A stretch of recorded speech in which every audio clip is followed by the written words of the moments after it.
Perkenalkan, nama saya Riana Amalia Horilisa. Jadi di sini saya yang akan memandu acara sharing pada hari ini. Jadi di sini kita akan mengulas tuntas nih gimana sih cara atasi LPP et causa ischialgia saat WFH dan apakah ada tips and trik untuk mencegahnya di masa pandemi COVID-19 ini yang terus meluas di negara Indonesia.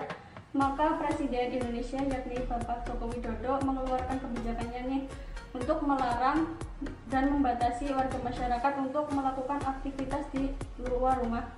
Jadi kebanyakan masyarakat itu melakukan semua aktivitasnya itu di dalam rumah, mulai dari bersekolah, kuliah hingga bekerja.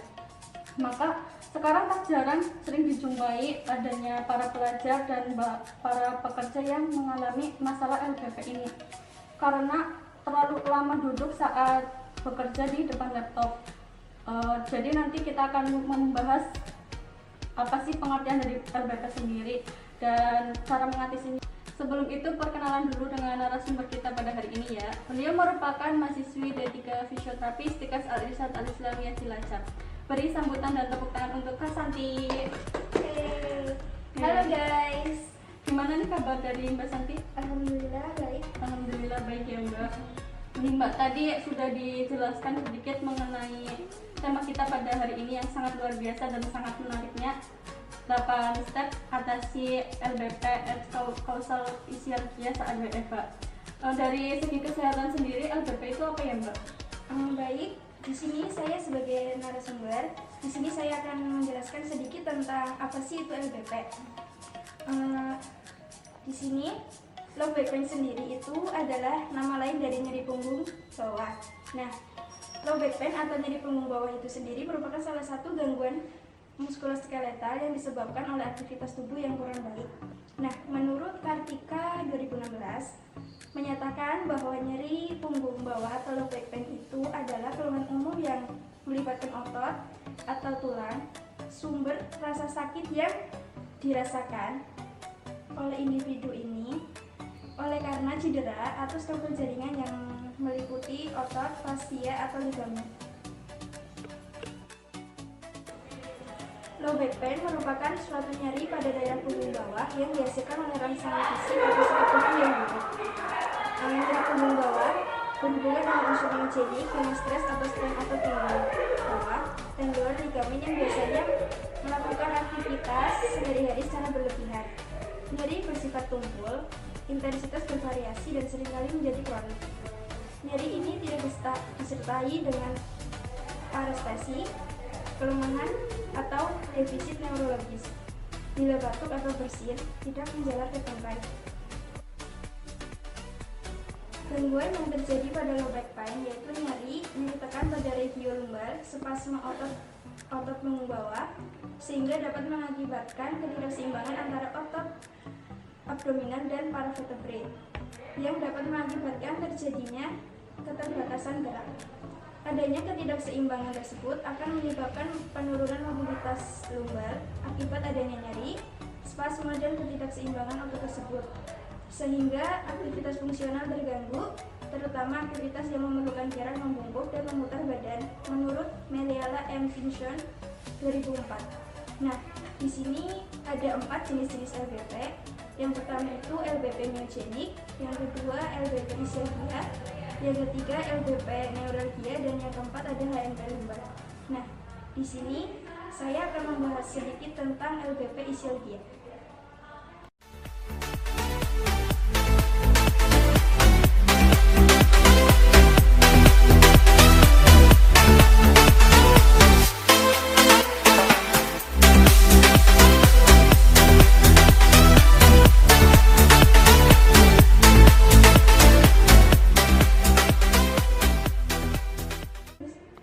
Selanjutnya, menurut Siddhartha 2009, ischialgia merupakan penyakit kelainan pada nervus ischiadicus yang ditandai nyeri hebat sepanjang perjalanan saraf.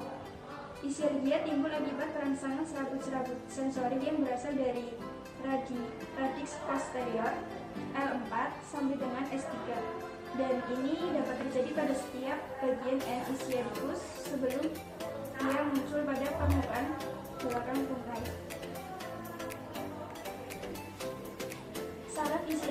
atau saraf psikiatrik adalah saraf terbesar dalam tubuh dan dimulai dari akar saraf disusun tulang belakang region lumbar yang berada di punggung bawah dan meluas melalui tangka untuk melintasinya saraf hingga ke ekstremitas bawah. Nah, beberapa orang yang mengalami ischiadia ini akan merasakan rasa nyeri yang tajam dan intens. Namun ada juga yang merasakan kesemutan, kelemahan otot dan mati rasa di area kaki. Nah Mbak, untuk angka kejadian LPP ischiadia di Indonesia itu banyak atau enggak sih Mbak?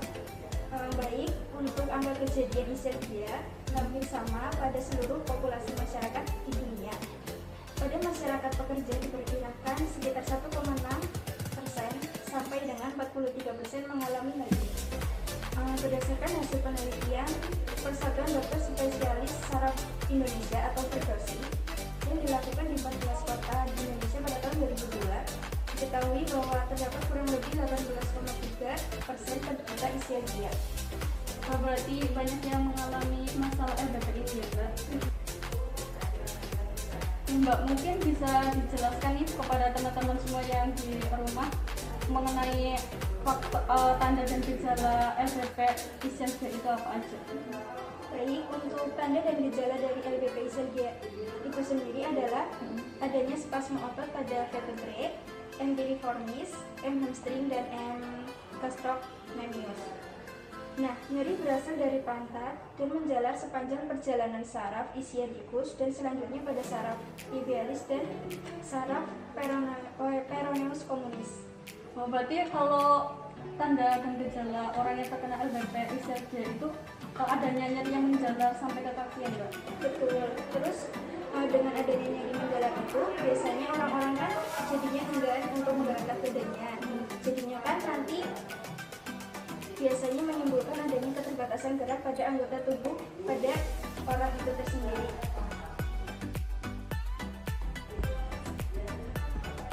Pada kasus ischiadia, gangguan aktivitas terjadi karena pada tangga yang sakit mengalami penurunan kekuatan otot akibat nyeri, sehingga kaki yang sehat biasanya menjadi tumpuan.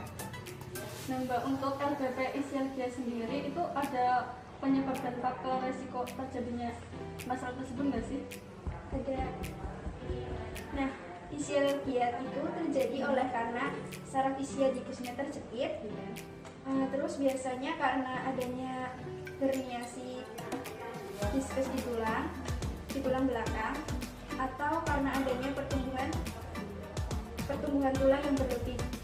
Nah, terus selain itu, meskipun jarang, saraf ischiadicus juga dapat dikompresi oleh tumor atau karena oleh rusaknya penyakit seperti diabetes mellitus.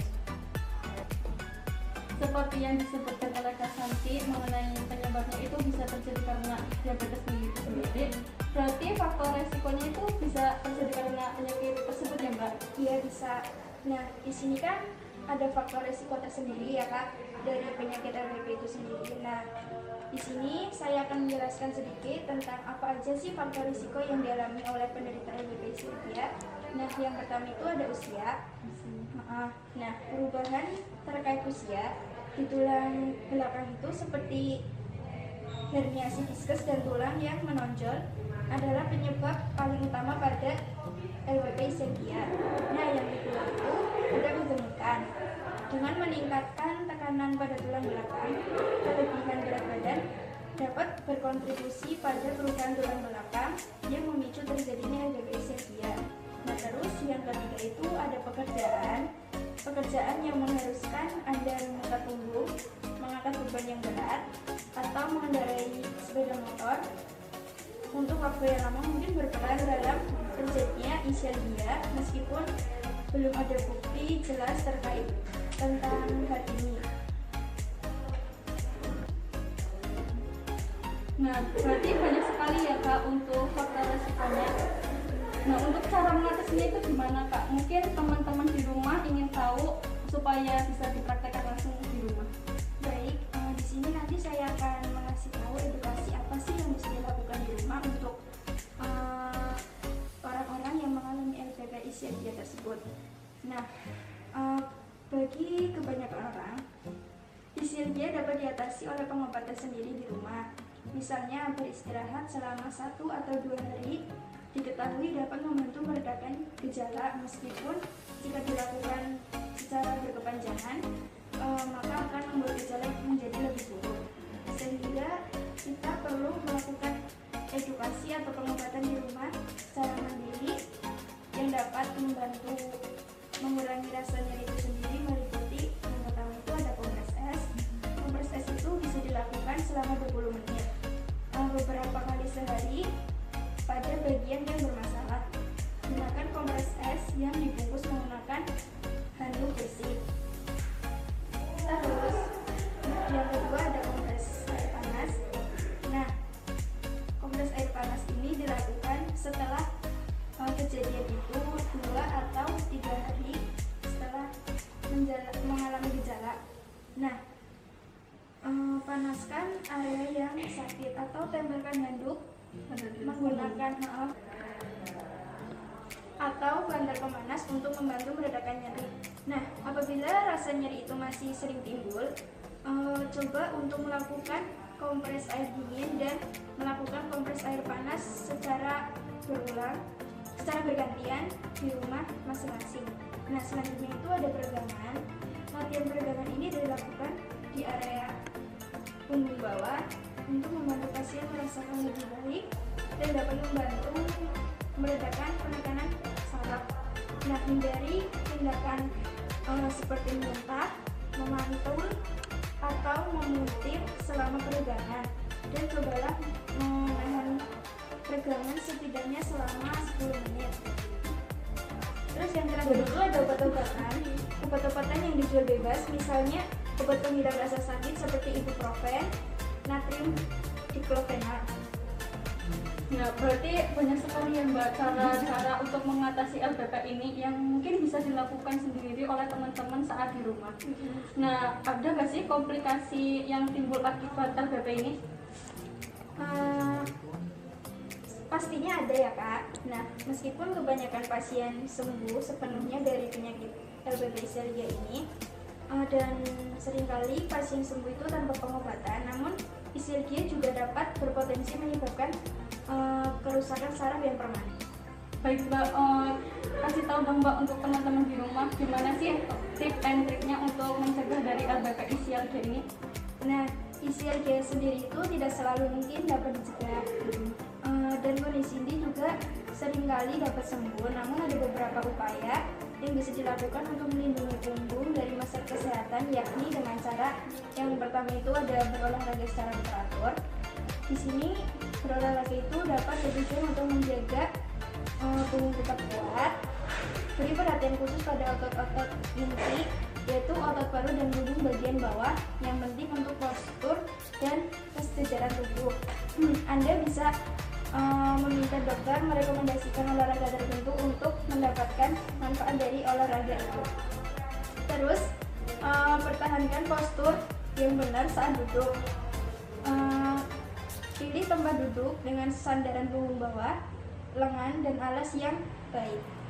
Pertimbangkan untuk menempatkan bantalan atau handuk yang digulung di bagian belakang punggung untuk mempertahankan lengkukan normalnya. Nih Mbak, informasi untuk ibu-ibu hamil. Apakah LBP ini bisa muncul dan berhubungan dengan kehamilan atau gimana Mbak? Seperti yang diketahui, Ischialgia adalah keadaan di mana saraf yang mempersarafi pantat atau bokong sampai ke kaki itu terjepit. Manifestasinya biasanya nyeri menjalar seperti kesetrum yang dirasakan dari pantat, itu menjalar sampai daerah paha, betis sampai ke kaki. Rasa nyeri bisa pada satu tungkai maupun keduanya sering timbul dan bertambah jika Anda batuk, bersin, dan mengejang. Pada saat melakukan aktivitas berlebihan seperti mengangkat barang-barang yang berat, membungkukkan badan, jika dibiarkan lama-kelamaan bisa menyebabkan kelemahan pada tungkai yang terkena. Penyebab terjepitnya saraf ini bisa disebabkan oleh adanya pengapuran pada tulang belakang, radang pada otot daerah pantat. Masalah kehamilan secara tidak langsung tidak mempengaruhi, tetapi pada saat hamil berat badan Anda kan otomatis bertambah dan saraf istiatik akan semakin berat menopang berat badan. Dan masalah persalinan pada pantat biasanya menjadi penyangga untuk proses persalinan. Jika saraf sciatica terjepit, secara otomatis pantat atau bokong Anda menjadi tidak nyaman seperti nyeri, kesemutan, gebas, dan lain-lain. Wah, ilmu yang kita dapat hari ini sangat banyak ya teman-teman. Alhamdulillahirrahmanirrahim. Rangkaian acara pada hari ini sudah berjalan dengan sangat baik. Kita dapat banyak ilmu nih dari narasumber kita ya Kak Santi, mulai dari pengertian LBP, terus cara mengatasi LBP, tanda dan gejala LBP, dan nanti di akhir kita diskusi pada hari ini akan ada video 8 step atasi LBP et causa ischialgia untuk para pekerja WFH. Terima kasih saya ucapkan kepada narasumber kita Kak Santi, terima kasih, dan semoga ilmu yang kita dapat hari ini bermanfaat bagi kita semua, dan nanti teman-teman bisa mempraktekannya di rumah ya. Terima kasih bagi teman-teman yang sudah menyaksikan juga. Wassalamualaikum warahmatullahi wabarakatuh. Nah, hari ini saya akan memberikan 8 step mudah untuk mengatasi LBP et causa ischialgia atau nyeri punggung bawah pada saat WFH. Nah, nanti latihan-latihan ini bisa dilakukan di rumah masing-masing secara mandiri. Di sini ada beberapa syarat yang apabila kalian mengalami hal-hal di bawah ini, maka latihan tidak boleh dilakukan. Yang pertama itu nyeri akut, seperti kalian merasakan nyeri dengan tingkat nyeri yang sangat tinggi. Terus yang kedua ada instabilitas struktur tulang, misal adanya fraktur, trauma jatuh, habis terbentur, atau ruptur ligamen. Yang ketiga itu adanya kelemahan kepadatan tulang pada osteoporosis. Yang keempat itu adanya inflamasi atau demam tinggi. Yang kelima adanya gangguan hemodinamik seperti sesak nafas atau tekanan darah yang tinggi. Yang keenam itu ada kelemahan otot yang bertambah dari hari ke hari. Nah, jika kalian semua mengalami hal-hal seperti di atas, maka konsultasikan terlebih dahulu ke dokter Anda masing-masing dan hentikan latihan apabila mengalami nyeri yang sangat hebat. Stay healthy, stay safe, tetap pakai masker dan tetap jaga jarak.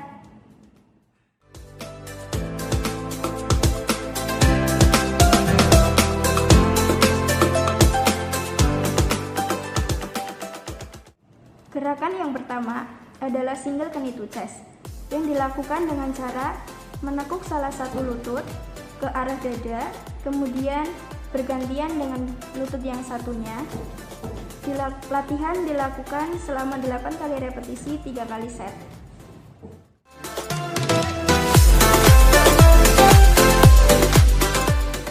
Gerakan yang kedua adalah double knee to chest yang dilakukan dengan cara menekuk kedua lutut ke arah dada. Latihan dilakukan dalam 8 kali repetisi 3 kali set.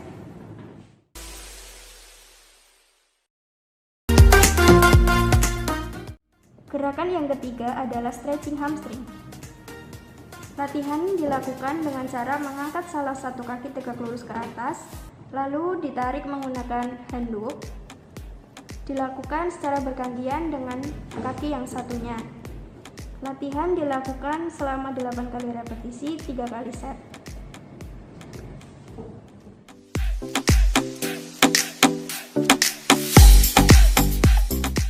Gerakan yang keempat adalah cat and camel yang dilakukan dengan cara melengkungkan badan ke arah atas dan bawah secara bergantian. Latihan dilakukan dalam 8 kali repetisi 3 kali set.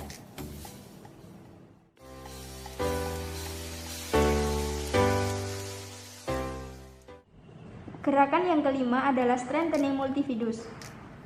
Latihan yang dilakukan dengan cara mengangkat tangan kiri dan kaki kanan secara bersilangan. Latihan dilakukan dalam 8 kali repetisi 3 kali set.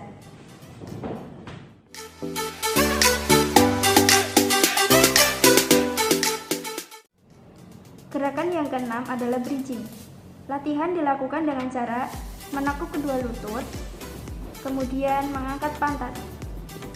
Latihan dilakukan dalam 8 kali repetisi, 3 kali set.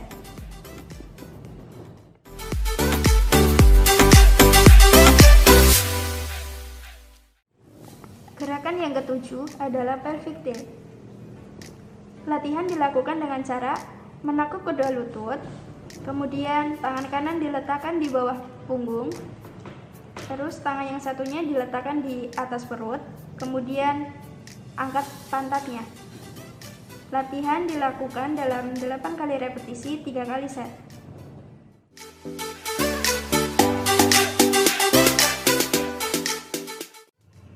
Gerakan yang ke-8 adalah pelvic floor. Latihan dilakukan dengan cara menakuk kedua lutut sambil menjepit bola di bagian paha. Ditahan 10 detik. Latihan dilakukan dalam 8 kali repetisi, 3 kali set.